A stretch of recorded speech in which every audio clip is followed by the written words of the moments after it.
Welcome to Harini channel. இன்றைக்கி என்ன பார்க்க போகிறோன்னா பட்டர் பன்னீர் மசால் தோசை. இது எப்படி செய்யலான்னு பார்க்கலாம். பட்டர் 2 ஸ்பூன் போட்டோம்.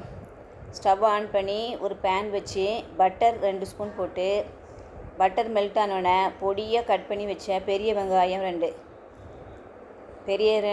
2 சாப்பரில் பொடியாக கட் பண்ணி வச்சுருக்குறோம். அதை போட்டு நல்லா அந்த பட்டரில் ஃப்ரை பண்ணோம். பூண்டு உரித்து ஒரு 4 பல் பூண்டு 4 பல் பொடியாக கட் பண்ணி வச்சுருக்குறோம். பச்சை மிளகா 1 கட் பண்ணி வச்சுருக்குறோம். இந்த வெங்காயம் நல்லா பட்டரில் ஃப்ரை ஆனோடனே பூண்டு பச்சை மிளகாலாம் போட்டு வதக்கணும்.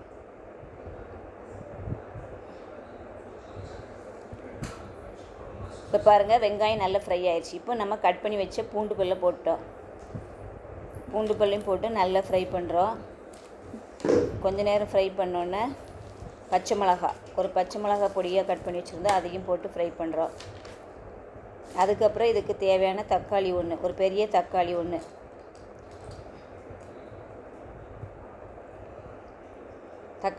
கட் பண்ணி வச்சுருக்குறோம், அதை போட்டாச்சு. தக்காளி போட்டு இதுக்கு தேவையான கொஞ்சோண்டு உப்பு போட்டு நல்லா வதக்க விட்றலாம்.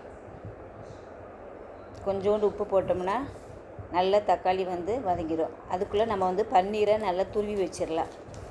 பன்னீர் 200 கிராம் எடுத்துருக்குறோம். அந்த பன்னீரை நல்லா துருவலில் வச்சு நல்லா துருவி எடுத்துடலாம். பாருங்கள், பன்னீரெல்லாம் துருவி வச்சாச்சு. இப்போ தக்காளி அதுக்குள்ளே நல்லா வதங்கிருச்சு.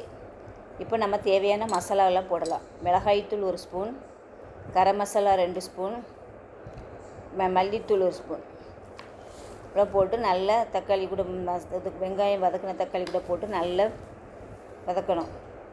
மசாலா பச்சை வாசனை போன உடனே நம்ம துருவி வச்ச பன்னீரை போடலாம்.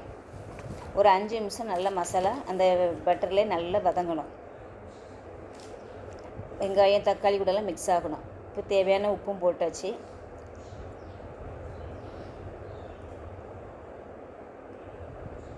இப்போ நல்லா வதக்கிட்டே இருக்கிறோம். இப்போ பாருங்கள், நல்லா வதங்கி வந்துருச்சு. இந்த டைமில் நாம் துருவி வச்ச பன்னீரை போட்டுடலாம்.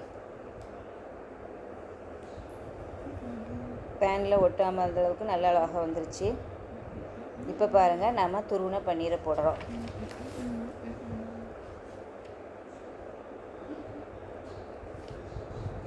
இப்போ துருவி வச்ச பன்னீரை போட்டாச்சு.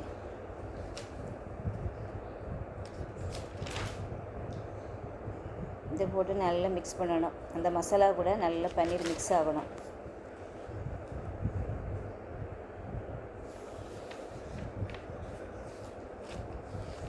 ஒரு 5 நிமிஷம் வெயிட் பண்ணி கிளறிட்டுருக்குன்னா அந்த பன்னீர் மசாலா எல்லாம் நல்லா மிக்ஸ் ஆயிடும். இப்போ நம்ம கொத்தமல்லி தழை போட்டு இறக்கிடலாம். கட் பண்ணி வச்ச கொத்தமல்லி தழை போட்டு மிக்ஸ் பண்ணிவிட்டு இதை இறக்கி வச்சிடலாம். ரெடி ஆயிடுச்சு பன்னீர் மசால்.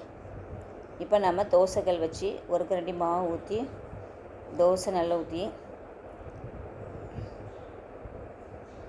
நெய் ஒரு 2 ஸ்பூன் விட்டுக்கணும். நெய் 2 ஸ்பூன் விட்டுட்டு தோசையை ஃபஸ்ட்டு நல்லா வேக வச்சு எடுத்துக்கணும்.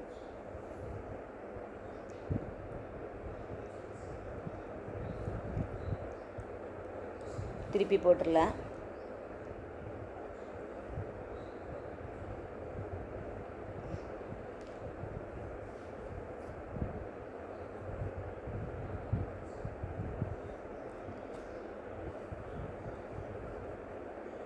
பாருங்கள், தோசை நல்லா ரெடி ஆயிடுச்சு. இப்போ நாம் அந்த பன்னீர் மசாலாவை தோசையில் வச்சு ஸ்டஃப் பண்ணுறோம். பாருங்கள், தோசையில் நடுவில் வச்சு எல்லா பக்கமும் இதாக மாதிரி ஸ்பூனை வச்சு நல்லா பண்ணிவிட்டு அப்புறம் தோசையை மடித்து எடுத்துட வேண்டியதுதான். டேஸ்டியான பன்னீர் மசால் தோசை ரெடி. எல்லோரும் செஞ்சு பாருங்கள். இந்த வீடியோ பிடிச்சா லைக் பண்ணுங்கள், ஷேர் பண்ணுங்கள், கமெண்ட் பண்ணுங்கள், மறக்காமல் சப்ஸ்கிரைப் பண்ணிடுங்க. இப்போ அடுத்த தோசை இன்னொரு தோசை செஞ்சு காமிக்கிறேன். தோசை மாவு ஊற்றியாச்சு. இப்போ ஒரு நெய் 2 ஸ்பூன் ஊற்றிடலாம். நெய் 2 ஸ்பூன் ஊற்றிட்டு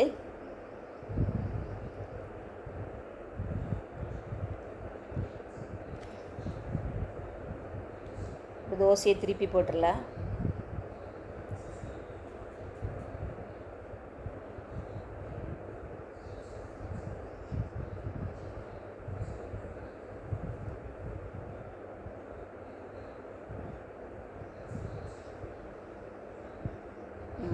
இப்போ பாருங்கள், இப்போ நம்ம நடுவில் பன்னீர் மசாலா வைக்க போகிறோம்.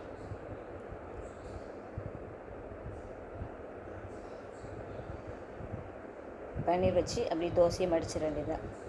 பாய்.